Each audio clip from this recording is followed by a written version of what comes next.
não identificados nos céus do Brasil.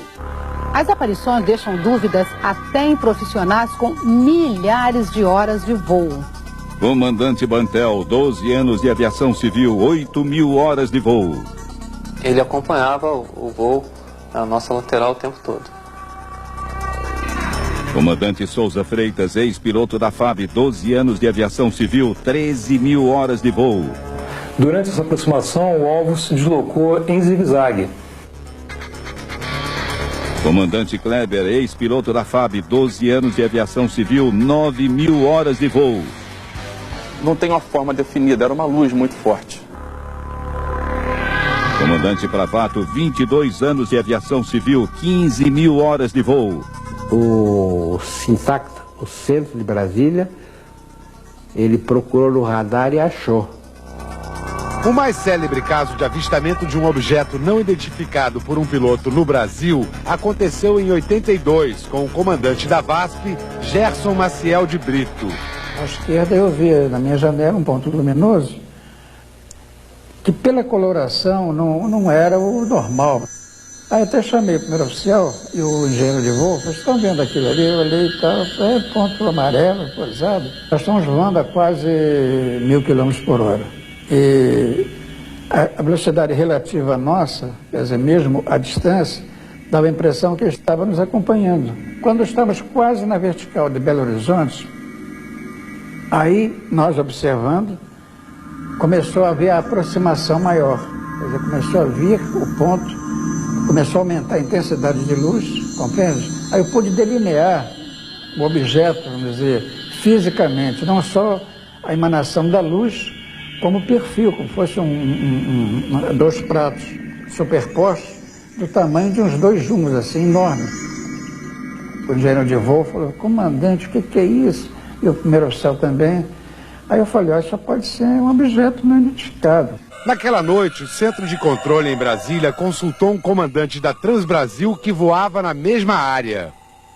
Aí eu respondi que eu estava ciente, que inclusive já estava também observando, e que eu confirmava tudo aquilo que o Brito tinha relatado ao Centro Brasília. Na época, tripulantes e passageiros confirmaram o avistamento. Dias depois do episódio, o astrônomo Ronaldo Mourão fez um voo na mesma rota e no mesmo horário. Ele acreditava que as testemunhas podiam ter se confundido com o planeta Vênus. Mas o brilho de Vênus em nada se comparava com o objeto descrito pelo comandante Brito. O caso mais recente aconteceu em junho passado, com o comandante da Varig, Marcos Bantel, num voo Rio-Belém. Ele ouviu um contato de rádio entre um comandante da TAM e o controle aéreo de Recife. Era um relato de avistamento. Observei também o fenômeno, uma luz muito forte, né? Mais que qualquer estrela, mudando de cor. Branco, vermelho e azul, mudando alternadamente. Então aquilo durou durante uns 10 minutos. E a aeronave da TAM, quando a gente falava em luz vermelha, ela conseguia ver que as luzes vermelhas, se não me engano, estavam na parte de baixo do objeto. A intensidade da luz era aproximadamente de 5 a 10 vezes o que seria do planeta Vênus. Em 86, 21 objetos não identificados foram detectados pelos radares do Sindacta, no espaço aéreo de São Paulo.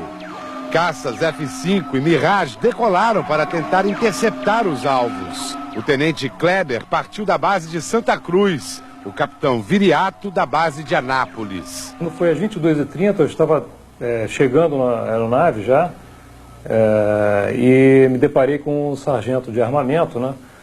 Abastecendo um míssil com nitrogênio, um míssil real, e me informando que a aeronave estava equipada com armamento de guerra, né? Com munição de guerra. E eu ainda perguntei brincando, o que aconteceu, né? Ele também só disse que tinha recebido ordem para botar armamento de guerra. A Defesa Aérea me solicitou naquele instante que eu fosse para cima do alvo e tentasse identificar o que era. Eu me aproximei então do alvo, até praticamente 6 milhas. Durante essa aproximação, 6 milhas daria em torno de 12 quilômetros. Durante essa aproximação, o alvo se deslocou em zigue-zague. Era uma luz muito forte. Instantaneamente acelerou de 6 milhas até 20 e poucas milhas e saindo do alcance do radar da minha aeronave, né? Isso em que velocidade seria? Essa aceleração, o radar de Brasília chegou a pegar na época de defesa aérea, deu aproximadamente Mach 15.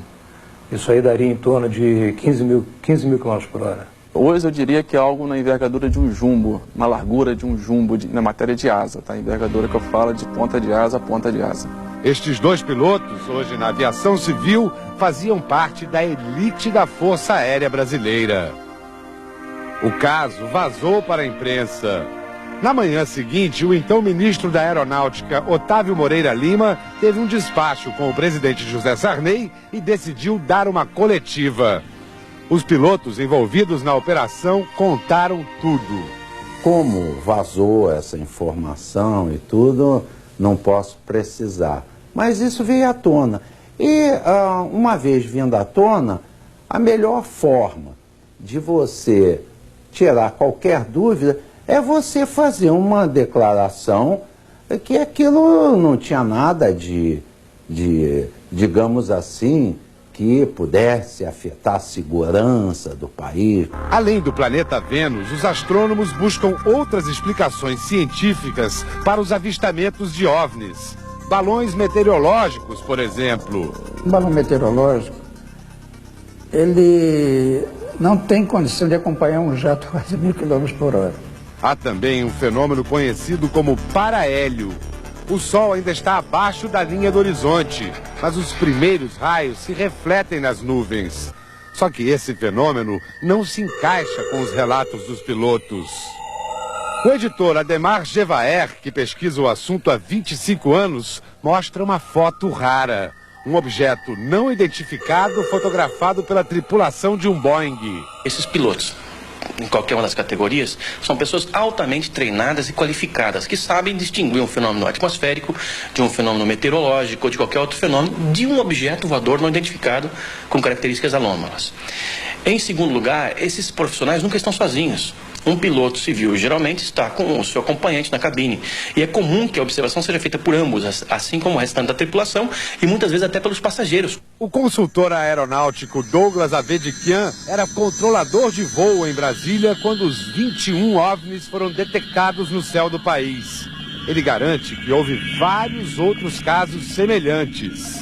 Imediatamente a gente teve uma orientação bem enfática dos superiores que, por uma questão de segurança nacional, nós não comentássemos nada na época, né? Como é assim até hoje. E hoje eu tenho essa oportunidade de comentar, porque a atividade que eu exerço eu não tenho mais vínculo com a Força Aérea. Eu sou hoje um consultor aeronáutico, então eu tenho a oportunidade de poder colocar isso a público e enfatizar que realmente foi verdade. O problema é saber o que é que os pilotos da nossa aviação andam vendo pelo céu do Brasil. Se trataram de naves interplanetárias, isso não. Isso nós não temos absolutamente conhecimento nenhum. O comandante Brito conta que dias depois de sua experiência foi convidado a prestar depoimento a um grupo da FAB que pesquisava objetos não identificados. E ouviu a seguinte frase do comandante da equipe. A Força Aérea não permite que a gente entre em contato com a imprensa para informar essas coisas, mas você pode ter certeza que tem coisas incríveis gravadas em Brasília. Hoje, a Força Aérea Brasileira limita-se apenas a arquivar os relatos de objetos voadores não identificados.